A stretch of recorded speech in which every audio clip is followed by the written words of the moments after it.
Dalam seni, propaganda merupakan salah satu cara yang sering digunakan untuk memberontak dan memanipulasikan emosi audien, sama ada dilakukan secara individual ataupun berkumpulan.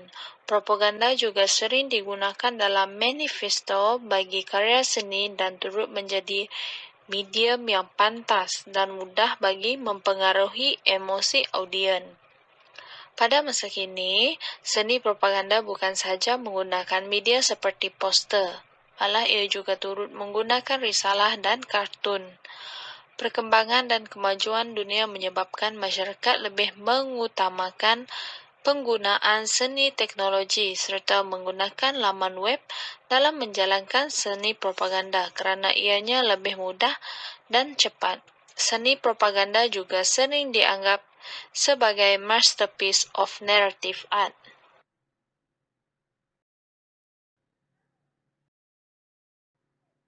Seniman Abdullah Arif merupakan seorang tokoh seni lukis moden Malaysia yang seringkali mengusik jiwa penghayat seni dengan cetusan karya-karyanya yang mempunyai sentuhan estetik, polemik, politik, malahan kadang-kala tebal dengan nuansa akademik.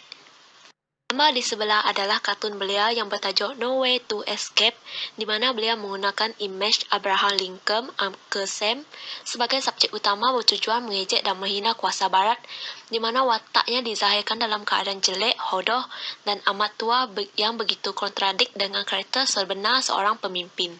Dan pengkaji mendapati juga karya tersebut mempunyai persamaan dengan karya seniman Ahmad Fuad Osman yang bertajuk di mana potret tersebut adalah Anwar dengan mata hitam yang digambarkan gambar politikus terkenal yang diambil setelah beliau dipukul oleh ketua polis negara ketika dirantai pada tempat tidur semasa ditahan serta menawarkan hadiah wang tunai untuk maklumat.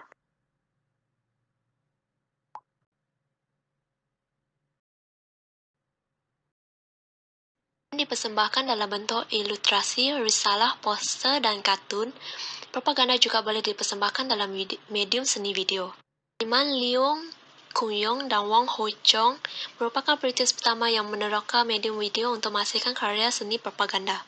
Karya Leong Kung-yong adalah mengenai jurang antara generasi muda yang terdidik melalui pengaruh media massa dan generasi tua masyarakat Cina yang ingin menjalani kehidupan baru walaupun terpaksa berpindah randah. Dan manakala karya Wong Ho-chong pula adalah berkaitan dengan sejarah penaklukan Jepun di Malaya.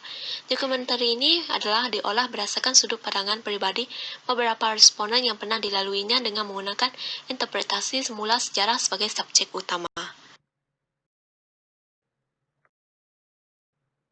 Persembahan seni propaganda dalam bentuk konteks sosial juga tidak dikecualikan. Kedua-dua buah poster tersebut telah dihasilkan oleh pelukis dari negara Vietnam di mana kedua-dua seniman ini merupakan pelukis seni propaganda untuk pemerintah komunis. Menurut pandangan pengaji, para seniman yang menggunakan seni berbentuk propaganda juga dianggap sebagai pejuang negara kerana ia dikaitkan membawa emosi patriotik dalam berkarya. Selain itu, poster-poster tersebut dapat dilihat dapat mendorong mesej kepada orang awam iaitu memahami dan menolong frontliner kerajaan untuk memerangi coronavirus.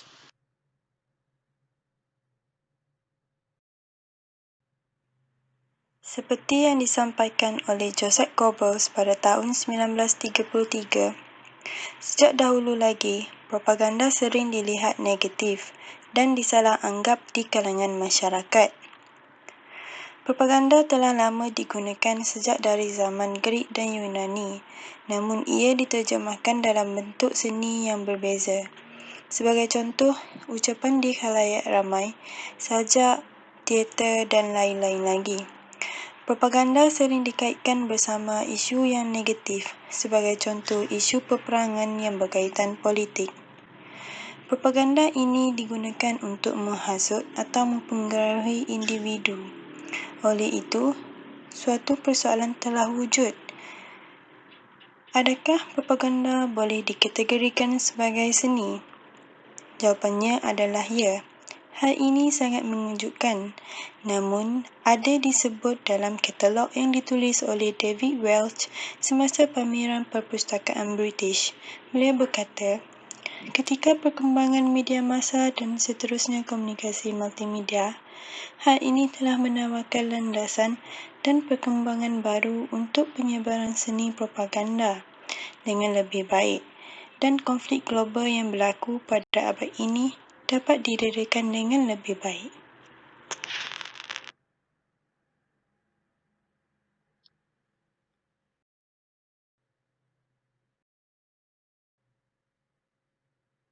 Terdapat dua pendapat yang berbeza dari sudut negatif dan positif dalam kalangan masyarakat untuk menilai sendiri hasil sesuatu karya.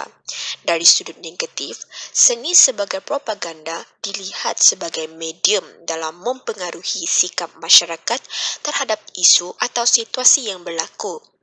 Yang kedua, seni sebagai propaganda juga berperanan dalam membangkitkan sensitiviti masyarakat dan persekitaran terhadap isu yang disampaikan oleh seseorang pengkarya.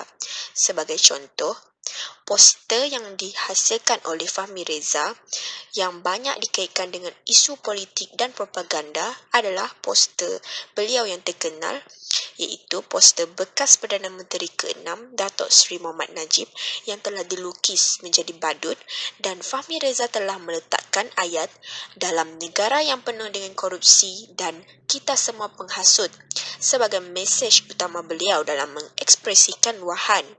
Namun, karya tersebut telah menyentuh sensitiviti sesetengah pihak.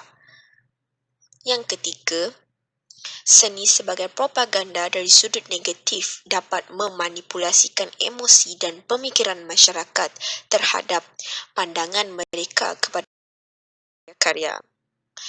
Manakala, dari sudut positif pula, seni sebagai propaganda dilihat sebagai penyampaian mesej dalam karya dan secara tidak langsung, ianya juga dapat mempromosikan seni yang dihasil oleh artis tersebut.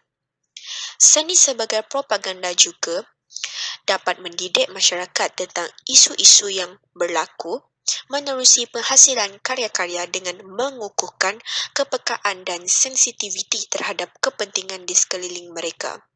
Seni sebagai propaganda juga berperanan dalam sebagai saluran untuk menyampaikan idea, hasrat atau kepercayaan, pengaruh dan kuasa artis tersebut dalam penghasilan karya mereka.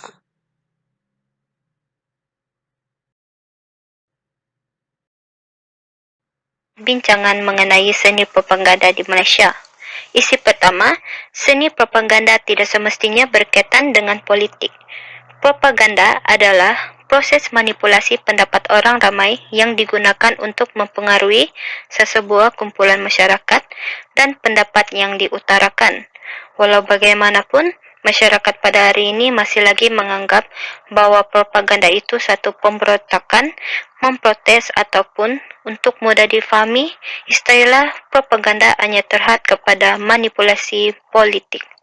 Tetapi, propaganda dalam seni tidak semestinya berunsur negatif tetapi boleh digunakan oleh pengkarya untuk menghasilkan karya yang mengekalkan moral dan semangat patriotik. Isi kedua pula, menjadikan seni propaganda dalam penghasilan karya. Seperti yang dibincangkan tadi, konsep untuk membuat propaganda tidak lagi tertumpu satu isu tetapi pelbagai isu boleh dijadikan sebagai contoh karya seperti isu kesihatan. Sebagai contoh, isu wabak COVID-19 adalah satu kes yang di mana wabak penyakit coronavirus yang berterusan secara global di mana ia memberi kesan yang sangat besar atas ekonomi dan sebagainya. Dan alat untuk menyebarkan seni propaganda juga meluas di mana pengkarya bebas berkarya dalam bentuk poster, laman web, video, arca, lukisan, atau mana-mana lagi platform yang sesuai.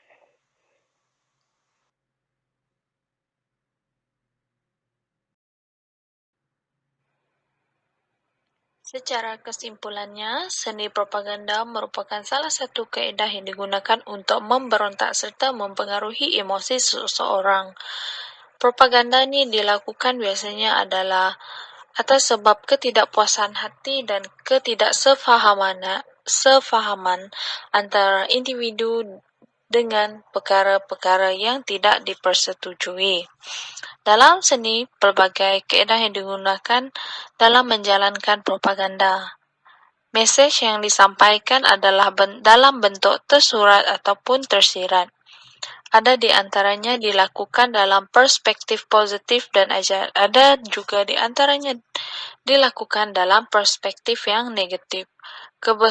Keberkesanan sesuatu propaganda seni yang berkesan adalah berdasarkan penyampaian, berinteraksi dengan audiens, serta kreatifnya seseorang dalam menyampaikan propaganda tersebut.